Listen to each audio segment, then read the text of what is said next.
മഞ്ജു വാര്യർക്ക് വക്കീൽ നോട്ടീസ് അയച്ച് ഫൂട്ടേജ് സിനിമയിലെ നടി.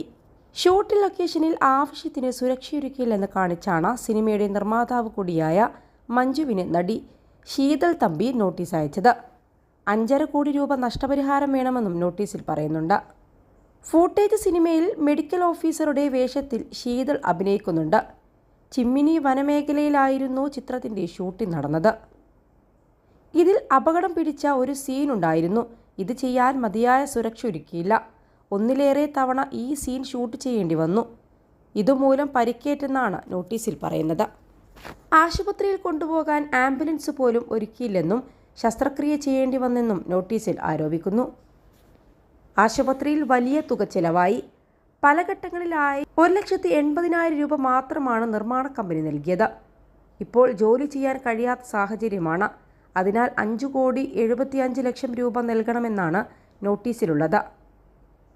നേരിട്ട് നിർമ്മാതാക്കളെ സമീപിച്ചിട്ടും അനുകൂല നിലപാടുണ്ടാകാതെ വന്നതോടെയാണ് വക്കീൽ നോട്ടീസ് അയച്ചതെന്ന് ശീതളിൻ്റെ അഭിഭാഷകൻ രഞ്ജിത്ത് മാരാർ പ്രതികരിച്ചു.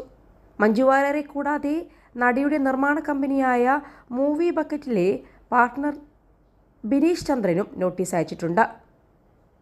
അസിസ്റ്റന്റ് ഡയറക്ടർ കൂടിയാണ് ശീതൾ തമ്പി. അതേസമയം ഇന്നാണ് ഫൂട്ടേജ് സിനിമ തിയേറ്ററിലെത്തുന്നത്. അതേസമയം മലയാളത്തിലെ ആദ്യത്തെ ഫൗണ്ട് ഫൂട്ടേജ് സിനിമയാണ് വഴിയെ. നിർമ്മൽ ബേബി വർഗീസാണ് വഴിയയുടെ സംവിധാനം. ലോകത്തിലെ ഏറ്റവും രസകരമായ സിനിമ ആഖ്യാന രീതിയാണ് ഫൗണ്ട് ഫൂട്ടേജ്. സിനിമയ്ക്കുള്ളിൽ കഥാപാത്രങ്ങളുടെ കയ്യിലിരിക്കുന്ന ക്യാമറകളിലൂടെ ലഭ്യമാകുന്ന ദൃശ്യങ്ങൾ, CCTV ദൃശ്യങ്ങൾ, ഡാഷ് ക്യാം ദൃശ്യങ്ങൾ തുടങ്ങിയവയിലൂടെ കഥ പറയുന്ന രീതി. സ്ക്രീനിൽ കാണുന്ന രംഗങ്ങൾ മാനിപ്പുലേറ്റ് ചെയ്യാതെ യാഥാർത്ഥ്യവും ആകസ്മികവുമായി സംഭവിക്കുന്നതാണെന്ന് പ്രേക്ഷകരെ തോന്നിപ്പിക്കാൻ ഇത്തരം ഫിലിം മേക്കിംഗ് രീതികൾ വളരെ ഉപകാരപ്രദമാണ്. കൂടുതലും ഹൊറർ സിനിമകളിലാണ് ഇത്തരം ഫിലിം മേക്കിംഗ് രീതി ഉപകരിക്കുന്നത്. ഫൗണ്ട് ഫൂട്ടേജ് വിശേഷങ്ങൾ ഇതിനോടകം തന്നെ സോഷ്യൽ മീഡിയയിലും പ്രചരിച്ചിട്ടുണ്ടായിരുന്നു. ചിലവ് കുറഞ്ഞ രീതിയിൽ സിനിമ ചിത്രീകരിച്ചെടുക്കാൻ ഫൗണ്ട് ഫൂട്ടേജ് എന്ന ആഖ്യാന രീതി ഏറെ ഉപകാരപ്രദമാണ്. വെറും 10,000 രൂപ മുടക്കി മാത്രം ഒരു ചിത്രം നിർമ്മിക്കുക. അത്തരം ഒരു ചിന്തയിൽ നിന്നാണ് വഴിയയുടെ ജനനം.